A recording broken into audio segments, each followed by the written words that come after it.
necesitamos sí o sí en la vida tener un colchón. Y es precisamente esa metáfora de tener algo Debajo del colchón por si algo pasa. Evita aparentar. Una de las cosas que más hacemos es comprar cosas para aparentar que tenemos. Y es una de las cosas que es lo que más hace el pobre, porque el rico Sí. no va a mostrar algo por mostrar a los demás porque él ya tiene mucho, eso le sobra. Muchos hogares son prósperos porque tienen la capacidad de administrar mejor. Otros no lo hacen porque no tenemos esa capacidad. Sí. Tres en fe, tres voces, un mismo Señor, fe, esperanza y verdad. Tres en fe, tu podcast de fe. Mi gente bella, estamos en un nuevo capítulo de nuestro podcast 3 en Fe. Muchachos, ¿cómo se sienten? Bueno, contentos, bastante emocionados por este capítulo que vamos a desarrollar la tarde del día de hoy, depende de la hora que nos estés viendo, y emocionados, vamos a ver qué nos depara este capítulo. Hola, espero que la estén pasando muy bien y bienvenidos a Tres en Fe, el podcast donde la fe se encuentra con la realidad. Así es, juntos somos Tres en Fe. Y bueno, iniciamos con un capítulo bastante interesante, bastante bueno. importante. Así es. Y se trata de dinero. De dinero. Así es. Y se titula así: Dinero, estrés y familia, la batalla silenciosa de millones. Me llamó mucho la atención cuando mencionábamos el título, la batalla silenciosa de millones, porque realmente para todas las familias esto es un tema bastante delicado y normalmente es un tema que no se comparte con los demás. Es algo, por eso se dice, la batalla silenciosa de millones. Y como el dicho que dice que la ropa sucia se lava en casa, solo la gente que vive el momento o pasa por estas situaciones sabe realmente cómo es la batalla que las personas enfrentan, las familias enfrentan, y más si su economía o si no devengan mucho dinero. Entonces ahí es el tema. Sí, y sabiendo que el dinero en la familia o la economía no solo se trata de eso, de números, también es paz y salud mental, y es lo que vamos a empezar a desarrollar más adelante. Así es. Y tenemos varias preguntas a las que queremos que ustedes analicen allí desde donde nos estén escuchando, nos estén viendo. Y los muchachos igual, vayan analizando. Voy a hacer las preguntas y luego vamos a ir respondiendo. Sí. La primera pregunta es: ¿el problema es realmente la falta de dinero o la manera en que lo estamos administrando? Eso es un tema, creo que todos hemos pasado o podemos identificarnos con esta pregunta, ¿ok? Sí. ¿Por qué hoy vemos hogares donde entra dinero pero nunca alcanza? ¿Por qué? Familias llenas de estrés. Hay muchas familias llenas de estrés por este tema. Matrimonios peleando por deudas. Oh, sí. Yo en algún momento, a mí en algún momento me pasó. Sí, a mí también me ha pasado. Personas trabajando más que nunca, pero viviendo con más ansiedad que antes. También está ¿Por pasando. qué? Entonces vamos a ir respondiendo. ¿Es realmente el problema la falta de dinero o la manera que estamos administrando? Si me permites, Sí, adelante. hay una situación y es más que todo a la administración. Correcto. No somos buenos mayordomos muchas veces y no voy a hablar por los demás, quiero hablar por mí. No, yo pienso que nos hace falta es mejor mayordomía. Y hay una cosa con los pobres, con nosotros los pobres. Y un economista dijo, si tú te ganas, por poner un ejemplo, $100 al día, $100 gastas. Sí. Si te ganas $500 al día o 50,000 pesos, dependiendo de la moneda en que usted nos esté, en el país donde usted nos esté viendo. Si usted se gana 500, gasta 500. Si usted gasta 1,000, gana 1,000, gasta 1,000. Entonces, es cuestiones de administración. Y en este día, a través de la Biblia y los consejos que los muchachos y yo podremos darle, podremos mejorar nuestra economía, porque no solamente se trata de la de usted, sino la de nosotros también. Sí, fíjense, para hablar un poco de estadísticas como tal, increíble el número, dice que las estadísticas que el 50% de la población no registra sus gastos. O sea, de cada 100 personas, como lo mencionaba, 50 personas no registra, gasté en esto, acabo de echar gasolina, voy a apuntarlo, acabo de comprarme una camisa, voy a apuntarlo. Y el 53% de las personas generalmente gastan más de lo que gana. Y ese es el problema. Ahí está el problema. meollo del asunto. Yo como creo decimos. que en más del 50, porque que yo conozca, muy pocas personas que digan, bueno, yo tengo un registro de lo que gasté, lo Sí. que...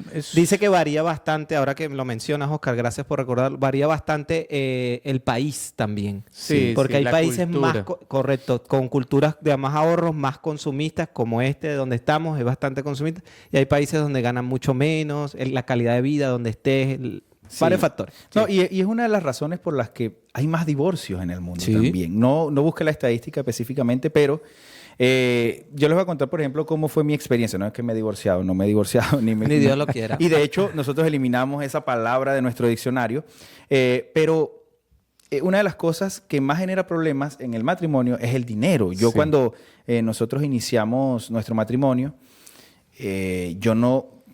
uno con el orgullo no quiere reconocer, muchas veces uno como hombre, Sí. que la mujer a veces, porque los casos son diferentes, la mujer a veces lleva mejor la economía del hogar, muchas finanzas, veces en sí. otro las finanzas la lleva mejor el hombre. En nuestro caso, yo no quería reconocer que mi esposa era mejor que yo en eso. Entonces, hasta que yo no dejé el orgullo a un lado, entonces no comenzamos a ver nosotros mejoría en ese aspecto. Bueno, será en tu caso que en este caso Fati es la que mejor lleva la administración, porque en mi caso pasa lo mismo. Mi esposa, Yo pensaba que ibas a decir... Sí, yo también. No, yo sí me esperé porque lo mi, conozco. mi esposa, yo he comprobado y ella sabe que cuando vea este video ella me dice, yo te lo dije. Mi esposa es mucho mejor administradora que yo. A ella le rinde la plata de una manera increíble. Bueno, tiene ese don porque verdaderamente, pues, está la teoría de que las mujeres gastan más que los hombres. No, Aquí- en mi aun- caso no. En mi hay caso es excepciones. todo lo contrario. Sí, en, no- mi caso, sí. Bueno, me gusta la sinceridad y Sí, la sí, transparencia eso es de los muchachos. Sí, sí, y esto es nuestra experiencia, nosotros le estamos contando Correcto. nuestra experiencia, pero en tu caso puede ser que el hombre pueda ser el que lleve mejor. Bueno, en el caso de Roger, ustedes, pues, me estás diciendo que ustedes, financieramente, el que lleva mejor las cuentas y todo eso eres tú. En conjunto pero aprendí bastante de mi esposa. Ok. Yo creo que hemos llegado a un equilibrio, pero sí aprendí bastante. Y eso es bueno, ponerse de acuerdo con muchas cosas. Y lo primero que yo recomendaría, y fue lo primero el primer paso que nosotros hicimos, fue hacer un presupuesto, porque realmente no lo teníamos. Importante. Entonces, llegábamos y gastábamos, o sea, recibíamos, gastábamos y no anotábamos y no Sí, sabíamos a ciencia cierta qué era lo que estaba pasando. Entonces, nos sentamos un día y dijimos, bueno, vamos a hacer un presupuesto y comenzamos a ver que habían gastos que estábamos haciendo innecesarios. Comenzamos a sacarlos. En nuestro caso no funciona, porque no tiene que ser el tuyo, pero en nuestro caso nos ha funcionado muchísimo poder unir Los las sueldos. entradas. Sí, nosotros unimos las entradas, de ahí dividimos todos los gastos y luego, entonces, si lo que nos queda, nos los dividimos y ahí cada quien puede gastar en lo que quiera, porque eso es otro problema que a veces surge en los matrimonios. Que ¿por qué tú gastaste en esto? Que ¿por qué no? No, ahí tiene que haber una...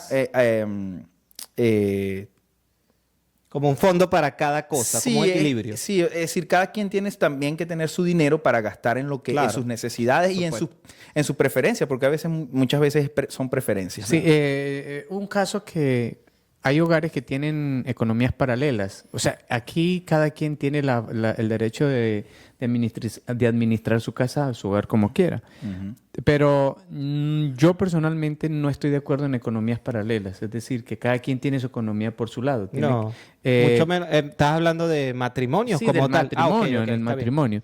Yo pienso que tiene que haber una economía en conjunto y esa separación que hace Jordi, que tiene con su esposa, es muy bueno. O sea, Sí. saber cuáles son los gastos y que cada quien tenga una independencia de decir, bueno, me quedó tanto y esto es para comprarme esto y tú tienes tanto, pues para que tú compres también lo que quieres. Ujú. La economía del hogar está relacionada mucho con con la mayordomía bíblica. Sí. Ujú. Y Directamente. ahí es donde nosotros vamos a entrar esta tarde o este día en la mañana donde esté viendo el podcast, donde vamos a hacer esa comparación o vamos a hacer ese enlace, ese engranaje entre la economía familiar y la mayordomía bíblica. Así es. Y vamos a tocar varias historias. Sí, Y- yo quiero mencionar una de ellas, de entrando, ya que Oscar dio entrada a las historias bíblicas. Hay una que me gusta mucho y sé que es uno de tus personajes favoritos, Jorvis, y es la de José. Ujú. Ya adentrándonos cuando José reveló el sueño del faraón, habían 7 vacas gordas y 7 vacas flacas. Eran 7 años de abundancia y 7 años de escasez. Pero la estrategia que hizo José para con eso, el reino de Egipto, obviamente instruido por Dios, fue el de apartar la quinta parte para cuando llegaran los años de escasez, todo Egipto pudiera sobrevivir ante eso. No inventó el ahorro, pero sin embargo, en ese momento no fue que inventó José el ahorro, sin embargo, fue sabio en ese aspecto.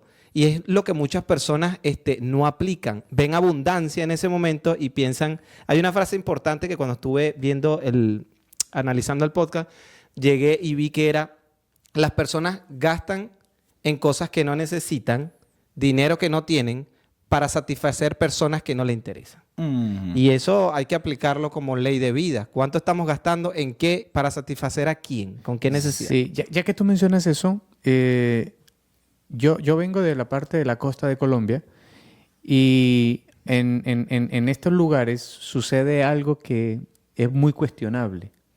Y es que, por ejemplo, en la costa son muy rumberos y este tipo Sí. de eventos. Muy alegres. muy Sí, fiesteros. pero eso los lleva a que no piensen en la economía, sino que, por ejemplo, esto no sé cómo lo van a ver, se les va a extrañar, de pronto en sus países no existe, en otros países, pero en Colombia sí. Alguien puede ir a empeñar la licuadora para tomar en un festival. Para tomar alcohol. Sí, para tomar alcohol, para embriagarse. O sea, deja la licuadora como garantía. Sí, hay unas casas de empeño donde... Y esto hace parte de la economía del hogar. Allá en esas casas de empeño te pueden empeñar el televisor, la licuadora, la plancha, cualquier Increíble. cosa. Entonces tú vas y la gente va y la empeña por consumir.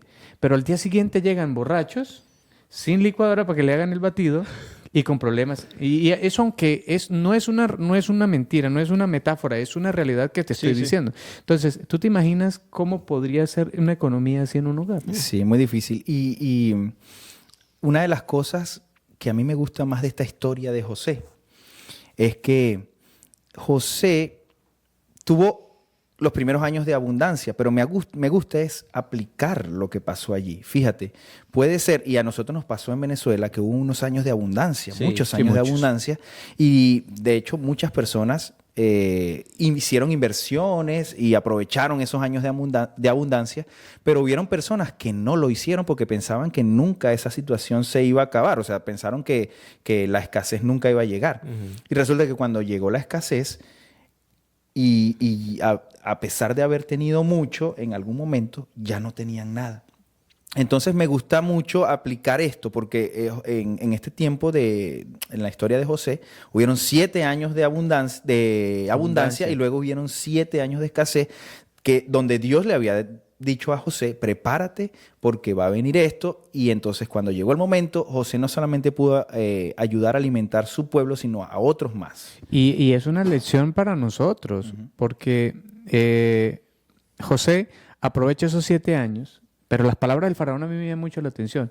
Cuando José le dice, bueno, lo que tiene que hacer el faraón es guardar provisión para los años de escasez. Y el faraón le dice, ¿y quién más en este reino puede estar capacitado como tú? Ay, que se busque una persona, le dice José. Le dice, ¿quién más en este reino puede estar capacitado para que lleve esa economía sino tú?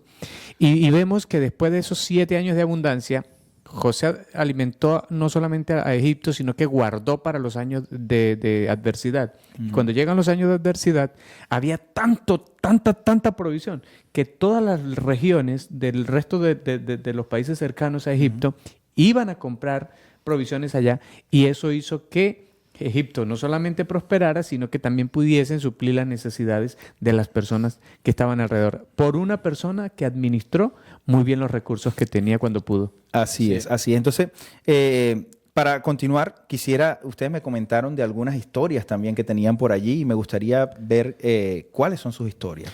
Ok. No sé si... Sí, adelante, Oscar. Ok. Yo quiero hacer una analogía de la economía familiar con la parábola de los talentos. Excelente. Y es que en esta parábola hay recursos y hay administradores, ¿ok? Y la parábola, para que ustedes puedan estar claros, esta parábola se encuentra registrada en Mateo 25 de los versículos del 14 al 30. Y cuenta la historia que el hombre se va, tiene sus recursos, tiene su dinero, se va, pero no quería dejar este dinero en el banco, no lo quería dejar escondido, quería que alguien se lo administrara para que cuando regresara, pues iba a haber mucho más dinero. Sí, la intención era que lo multiplicara. Sí, pero entonces aquí voy a hacerlo rápido porque aquí hay un mensaje y es bien, bien importante. A un siervo le da 5 talentos, a un siervo le da 2 talentos y a un siervo le da 1 talento.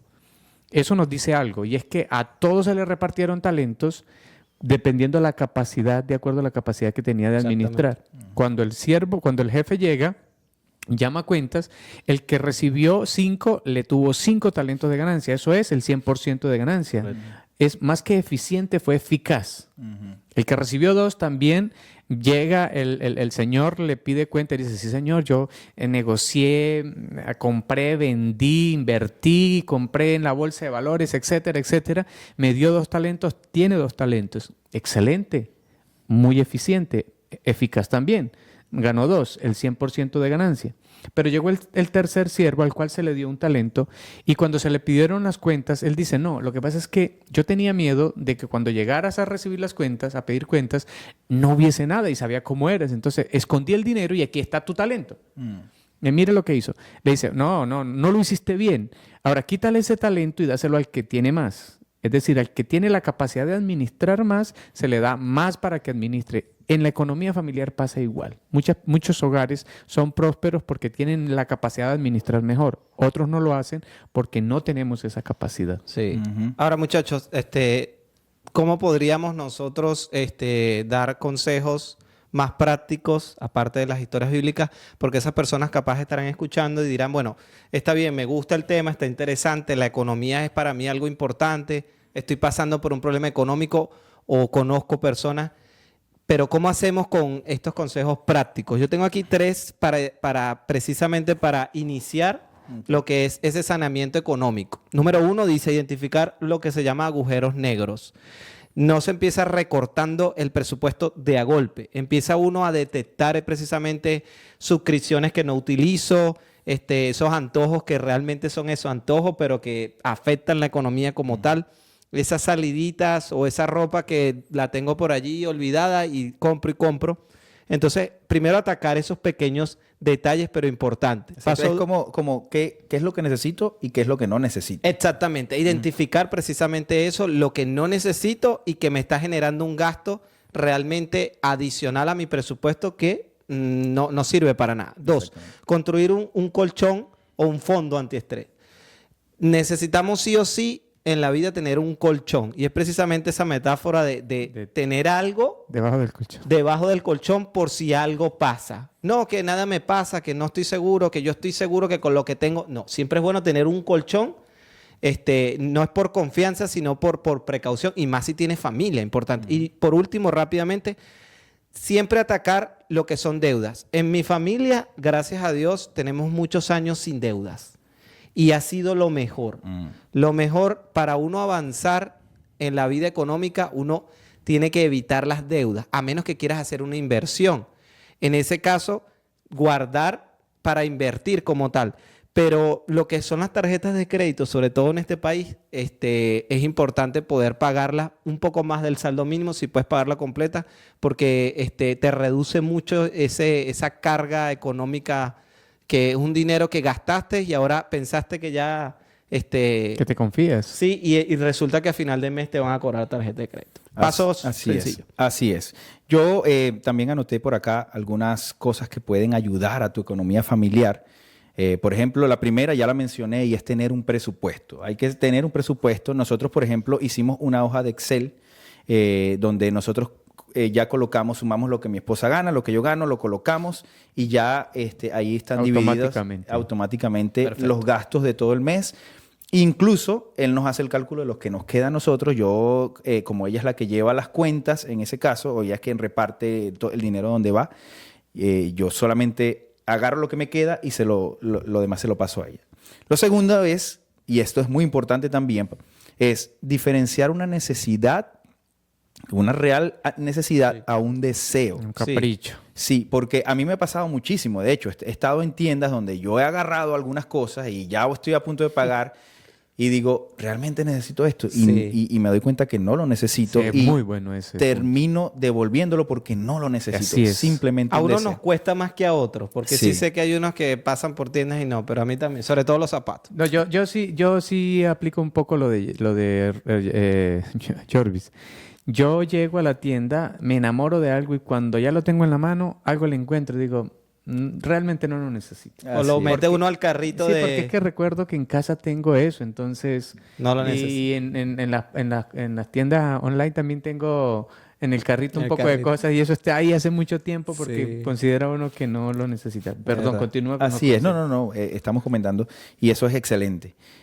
Otro es evita aparentar. Una de las cosas que más hacemos es comprar cosas para aparentar que tenemos. Y es una de las cosas que es lo que más hace el pobre, porque el rico Sí. no va a mostrar algo por mostrar a los demás porque él ya tiene mucho, eso le sobra. O sea, ya todo el mundo sabe que tiene. exacto. Entonces, nosotros los pobres somos los que siempre, normalmente, agarramos. Claro está, estos son consejos que nosotros le damos a ustedes, que nos Correcto. han funcionado a nosotros, no tienen que aplicarlos específicamente ustedes, pero son consejos. ¿ok? Ese punto que menciona Jorvis también entra mucho cultural. He tenido la oportunidad de visitar en diferentes países con cultura y he visto que el latino, como Ajá. tal, aparenta mucho lo que no tiene. Sí. O me incluyo, porque somos de Venezuela, Jorvis y yo.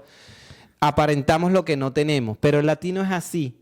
En cambio, la cultura americana, donde vivimos acá, de verdad es más sencillo. A pesar de que tienen más recursos económicos y también para comprar, son más sencillos en su manera de vestir. Me gusta. Yo llegué a una conclusión con relación a eso porque, repito, de donde soy yo somos muy... Nos gusta aparentar mucho. Ujú. Pero entonces llegué a una conclusión aquí, que aquí no hay nada que aparentar porque todo es necesario. Por ejemplo, en una casa, si hay 5 personas que trabajan los 5 en lugares diferentes, vas a encontrar 5 carros. Sí. Allá es un lujo donde Sí, vivimos. y allá y no es un lujo aquí. ¿Por qué? Especialmente donde vivimos no hay buses que donde yo quiera, sino que son limitados.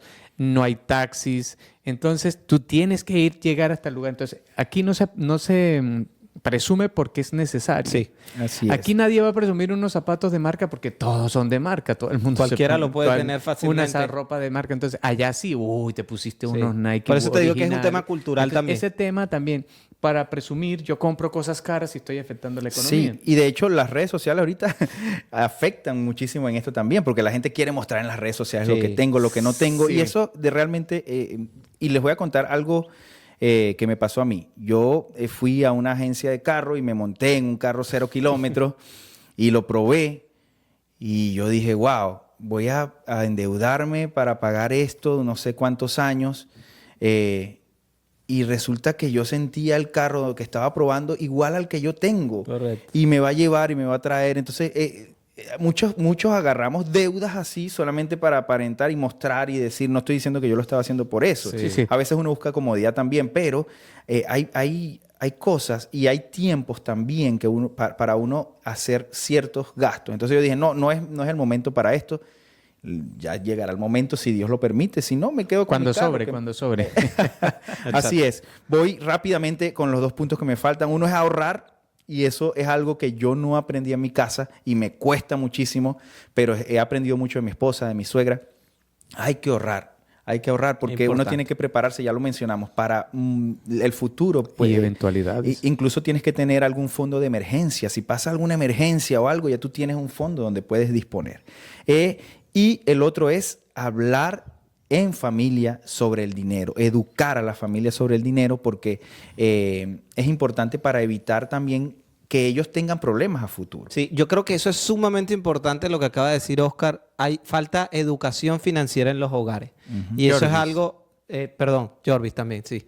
Eso es algo importante y fundamental porque pues si no hay el conocimiento de dónde se puede invertir, qué momento, lo que debo ahorrar, cuánto puedo gastar según lo que estoy ganando, y se va a gastar más realmente. Y entonces eso es importante, la educación. ¿Ustedes recuerdan un pastor español que decía, la verdad en 2 minutos? Sí. Bueno, yo tengo el número perfecto en 2 minutos. Pensé que ibas a decir que tenías el número de él. No lo conozco. El número perfecto, 7 consejos rápidos en 2 minutos con citas bíblicas para mejorar la economía familiar. Son consejos especialmente del más sabio de los hombres según la Biblia de Salomón. Genial. Dice, primero, porque hay economías muy fracturadas porque alguno de los dos le echa la carga al cónyuge. Yo he visto hogares en el que el hombre la agarra suave y la mujer es la que tiene que trabajar duro o viceversa. La mujer lo que hace es gastar y el hombre. Entonces, la Biblia aconseja en Proverbios 10:4, la mano de los diligentes enriquece. Es decir, el primer consejo es trabajar con diligencia. Necesitan trabajar los dos. Si hay 3 que trabajan los 3, los 4 en edades de trabajo, obviamente.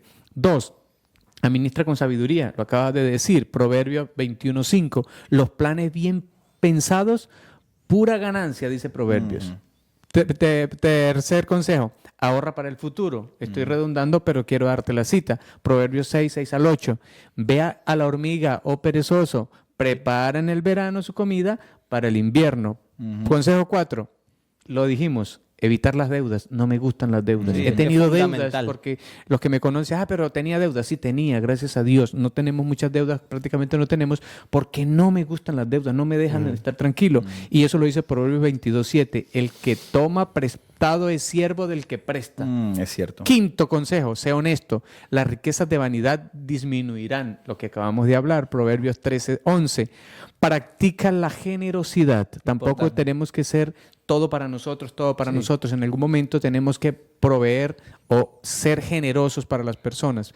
Proverbios 11:24. Hay quienes reparten y les es añadido más. Tremendo. Así como José, que él recogió y al final pudo ayudar a otras personas Sí. también al final. Y el 7, el número de la perfección. Pon a Dios primero.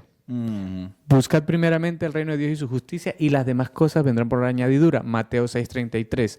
Ahora, otra cosa fundamental, importante, si quieres tener una economía familiar fuerte, invita para que Dios sea tu socio. Así es. Sí. Eso será Sí, lo hay mejor. una frase- Darle a Dios lo que le pertenece te va a hacer tener una economía Así fuerte. es. Una frase de un amigo siempre decía que encárgate los negocios de Dios y Él se encargará de los tuyos. Es correcto. Así es. Y para cerrar, precisamente es uno de los puntos que tengo acá. Tengo tres últimos consejos para ustedes que Perfecto. nos están escuchando en casa, para ir cerrando ya, se nos está acabando el tiempo pasa rápido. Súper rápido. Y es, uno de los principios básicos de una buena economía es, no gastes más de lo que ganas. ¿Sí? Eso es uno de los principios Importante. básicos. Segundo, acumula activos, Es no bueno. pasivos. Muy bueno, muy Es bueno. una de las cosas que aconsejan muchos economistas, muchas personas, muchos empresarios. Tienes que acumular cosas que te generen ganancias y no que te generen gastos o pérdidas, ¿ok? Y tercero y más importante de todos, da tu diezmo sin falta. Eso Porque es importantísimo. cuando tú pones todas tus cosas en las manos del Señor, el Señor las va a prosperar, así como hacía con José, que todo lo que tocaba, dice la Biblia, el Señor lo prosperaba. Sí. Recordemos que el diezmo no es nuestro, estamos devolviendo lo que el Señor nos ha dado. Así es. Yo quiero terminar mi parte, porque sé que ustedes van a concluir con algunas otras. Recordar que el dinero no es malo. No. Realmente el dinero es algo necesario, como lo habíamos mencionado, y fundamental, sobre todo en un hogar. Es importantísimo. Y segundo, que recordar que el dinero no es lo que te da la felicidad, sino tener paz, es tener salud mental, tener a Cristo en tu corazón. Y si te administras de una forma correcta, ganes poco o ganes mucho, créeme que te va a ir bien. Así es, correcto. Una de las cosas que nos enseña la parábola de los talentos es que representa la familia, en el caso tal, si representamos la parábola por la familia, cada familia tiene talentos, porque cada siervo recibe un talento. Entonces, esos talentos representan oportunidades, empleo, tiempo, esfuerzo, etc. Entonces, aprovechar esos talentos, repito, Dios a todos nos proveyó de talentos, algunos muchos talentos, a otros menos talentos, pero a todos nos dio talentos. Aprovecha los talentos, colócalos en las manos de Dios, administralos correctamente y te va a ir Amén. muy bien. Así es. Recuerden, lo que Dios nos da es un regalo de Él para nosotros y lo que nosotros hacemos con eso es un regalo de nosotros para Él. Correcto. Así que bueno, queremos finalizar, familia. Gracias por acompañarnos. Recuerden que nunca terminamos de aprender. Hasta la próxima. Bendiciones. Un abrazo. Tres en fe, tres en fe. Tres voces, un mismo Señor. Fe, esperanza y verdad. Tres en fe. Tu podcast de fe.